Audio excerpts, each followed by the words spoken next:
Welcome to the Think and Grow Well Show. If you allow your doctor, your insurance, or your Uncle Sam to define healthy, or you blame someone else for the way you feel, or you seek the fountain of youth in a prescription bottle, at a needle tip, or along the scalpel's edge, then be advised. You are about to be offended. You should probably leave now. Anybody can just think and feel better? That's scary. I mean, thoughts aren't regulated by the feds, and no drug company has a patent on them. So thinking thoughts must not be very safe or effective. If you love feeling frisky and having fun, take responsibility for your own vitality, and want freedom to enjoy epic experiences with folks you love, welcome aboard and prepare to be blown away. The Think and Grow Well Show starts now. Here's your host, Dr. Lori Barr.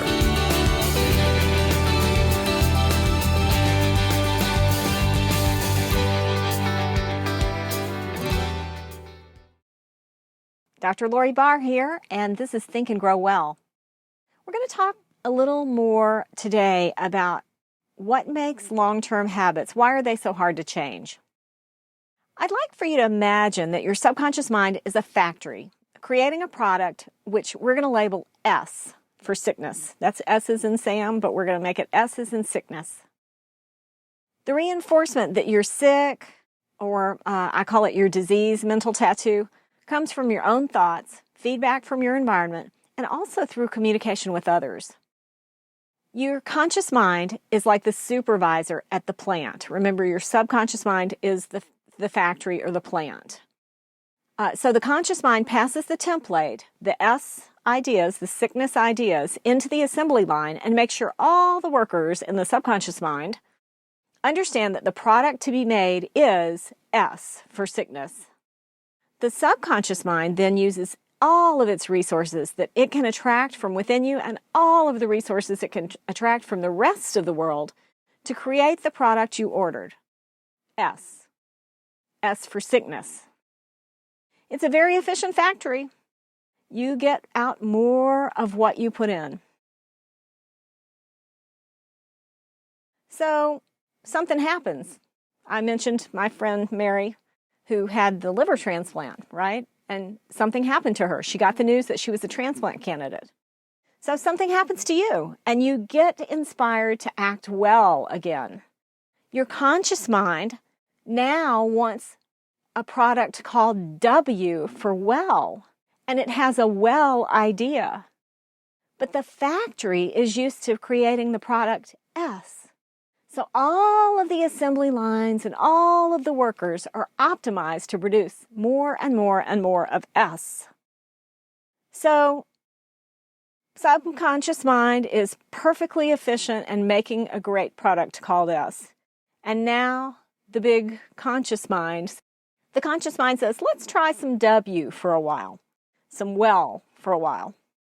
So your conscious mind sends down one signal, let's make well. It even sends the template. Here's what well looks like. And the subconscious factory, because the entire subconscious mind is working on the S idea template to create more S or sickness for you, the W, the well, is rejected because the supervisor of the factory did not prepare the workers for the change. You pass the idea off as a whim because you misuse your intellectual faculty of reason. That's when the little voice in your head shows up that says things like, who am I to think about being pain-free?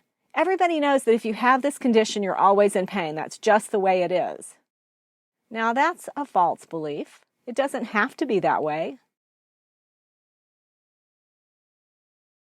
If we choose to accept it, it's more likely to be that way. So the little voice in your head is the factory and the assembly of your subconscious mind saying, hey, we make S here. We don't do W easily. Okay? Now, when management wants one thing and the workers produce something else, it causes discomfort. There are layoffs, people quit, there may be reassignments. The supervisor himself may be fired for not communicating effectively with the production line employees. Likewise, a W idea, the well idea, that enters the subconscious mind busy with the production of S or sickness from a template of long-standing S or sickness ideas feels just as uncomfortable. It takes time and reinforcement of the W idea before the production team in the subconscious mind feels comfortable about producing W results in your life. The exact opposite is true as well. If you're healthy and have a subconscious mind full of W ideas, happily producing W, you act well and you enjoy yourself. If there's a sudden, overwhelming load of S ideas that are passed down into the subconscious, perhaps you're in an automobile accident and suddenly you're paralyzed, your mind, as well as your body, feel uncomfortable. All of those factory workers want to reject this sickness idea, the S idea, because they haven't been trained to produce it. They're producers of of W. So the bottom line is, whether you transition from health into disease, wellness into sickness, or from sickness into wellness, either way, you're going to produce physical and non-physical discomfort. You'll be scared.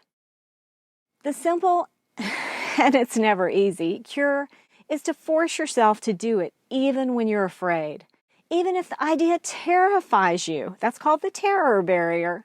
Approach your terror and feed your subconscious mind ideas that move you toward the setting you desire.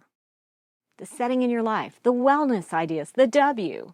Go for more W. So let's think about this for a minute. Imagine you had a chronic illness that you'd had for 10 years. It takes an inordinate amount of energy just to think about active roles for self-care and care of others rather than to focus on rest and death. The thought of expending all that energy is overwhelming and terrifying. Where will I find the energy?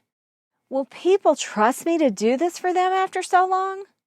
Those are the kinds of questions the subconscious mind brings up and the little inner voice says to you when you consciously introduce the idea of, hey, we're going to feel better again. We're going to have more energy.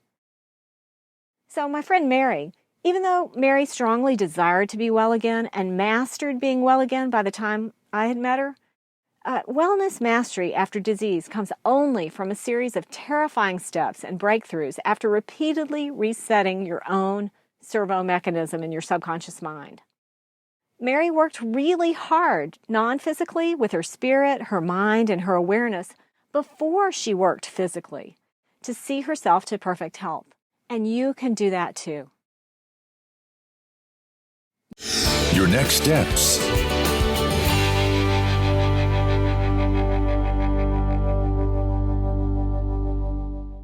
Your next step, no matter how long you've felt diseased or you've felt ill, you can have more W. You can have more well ideas and a template for well in your life that you can start adopting and adapting right now with the energy you do have at hand, and more energy will come from that. Just be prepared for that little voice that's going to say, who are you to feel better? We make S here. We do sickness really well. And you're going to turn around and say, I reject that thought. I'm up for W now. I choose W today. This is Dr. Lori Barr. Let's all continue to think and grow well.